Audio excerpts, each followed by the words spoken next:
Coming up tonight, authorities work to find the cause of death of a male body found in McAllen. Several citizens are caught in action by Harlingen police soliciting prostitution services. A city in the valley reveals new plans for economic growth, which includes new jobs. And the death of 10 undocumented immigrants in San Antonio prompts BP agents in Falfurrias to carry out an impacting mock demonstration. Fox News begins now.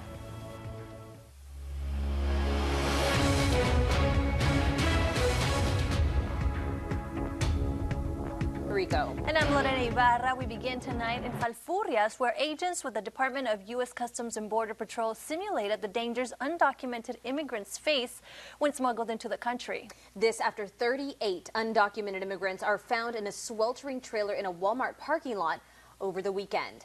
Authorities say dozens suffered from heat-related injuries. The driver now may face the death penalty. Marisela de la Cruz has that report.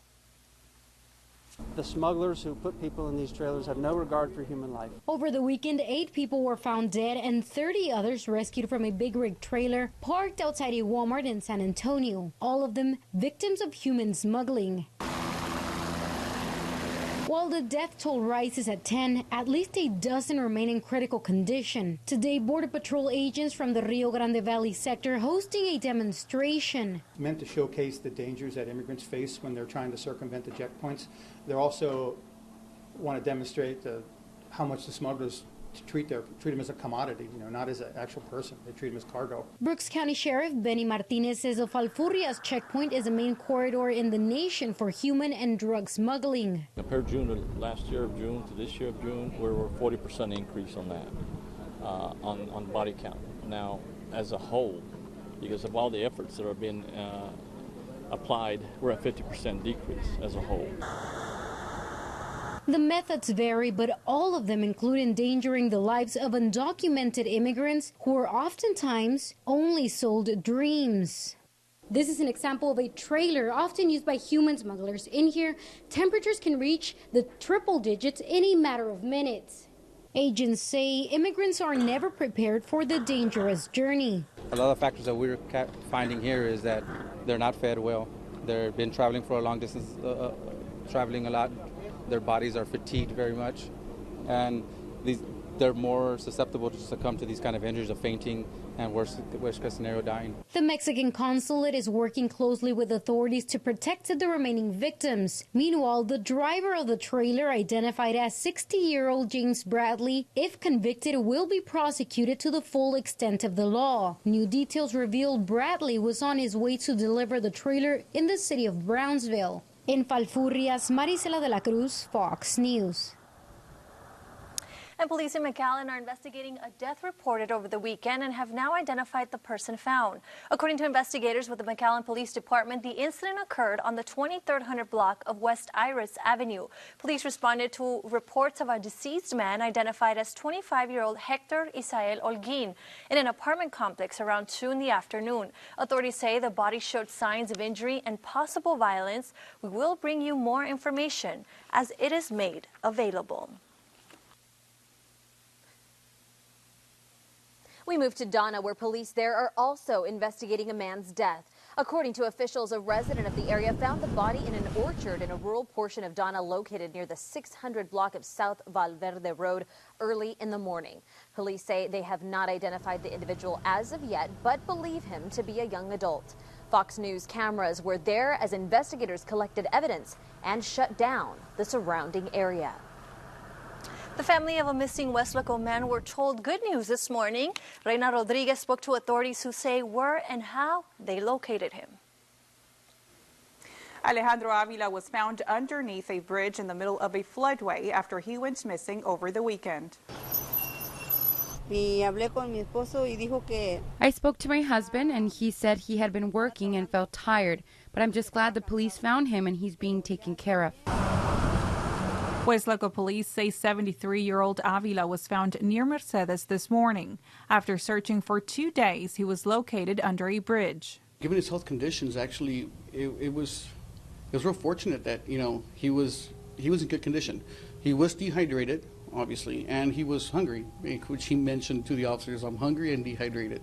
Avila was transported to Knapp Medical Center where he is being treated for dehydration. His wife tells us he is doing well and was able to recognize them. Yes, he did recognize us, but he asks why he's here at the hospital, and I tell him he has to rest a little, but we are beyond happy that he's back. Avila went missing after family and friends reported he failed to answer their calls. He was last seen Saturday morning near his home on the 3600 block of Jade Drive. Avila's wife tells us he remains in the hospital where he's being treated for dehydration. Now authorities would like to remind the community to report this type of cases immediately. Reina Rodriguez, Fox News. Thank you, Reina, for that report. We move across the border now where armed gunmen shot up a family's party in Reynosa, killing 4, all residents of McAllen.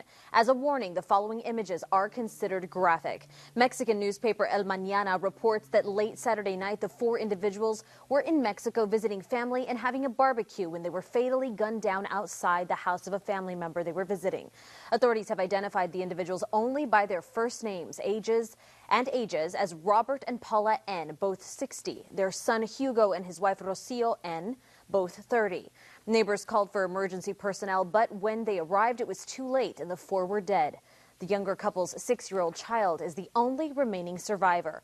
Friends of the family confirmed the family held a funeral this afternoon in Reynosa. And Harlingen police arrested 16 individuals during a large-scale sex trade investigation conducted over the weekend.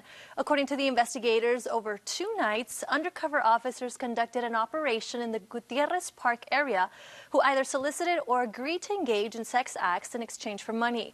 The individuals, ranging in ages from 22 to 74, were identified as 15 men and 1 woman. Various departments joined in on the operation, including the Cameron County's District Attorney's Office, the city's municipal court, and the Combs Police Department. 2 firemen accused of defrauding Blue Cross and Blue Shield stood before a judge today. 45-year-old Omar Espericueta and 47-year-old Oscar Elizondo were indicted on 14 of 16 counts. Court documents show they submitted more than $1.7 million in fraudulent claims to the insurance company. Elizondo, the former FAR commissioner, turned himself in.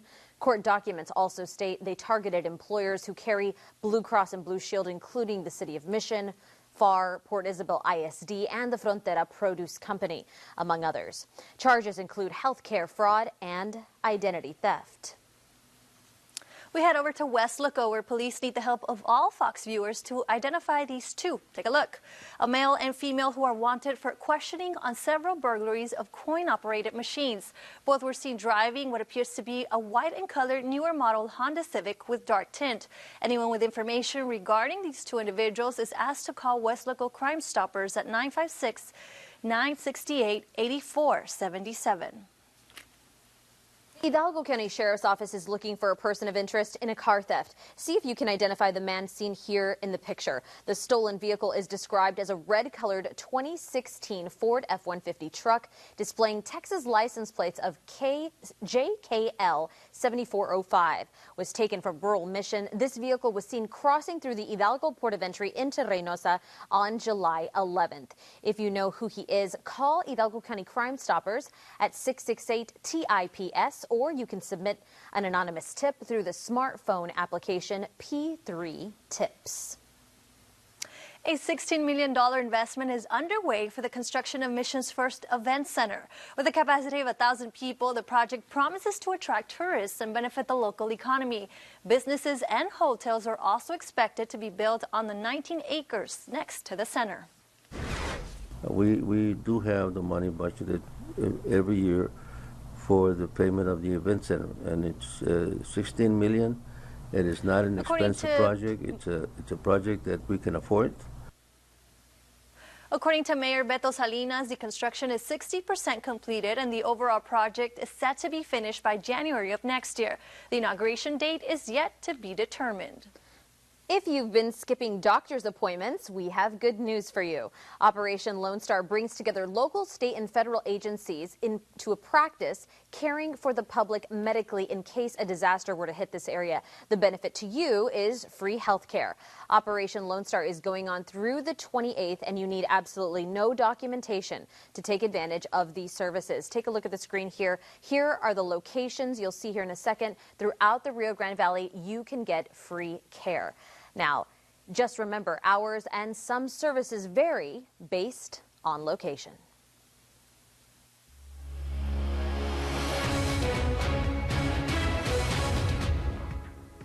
After the break, a man goes into a coffee shop and ends up with way more than he bargained for. Another warm summer night is in store for the Rio Grande Valley. Clear skies this evening. Hot temperatures in the triple digits continue for the rest of this week. More details coming up.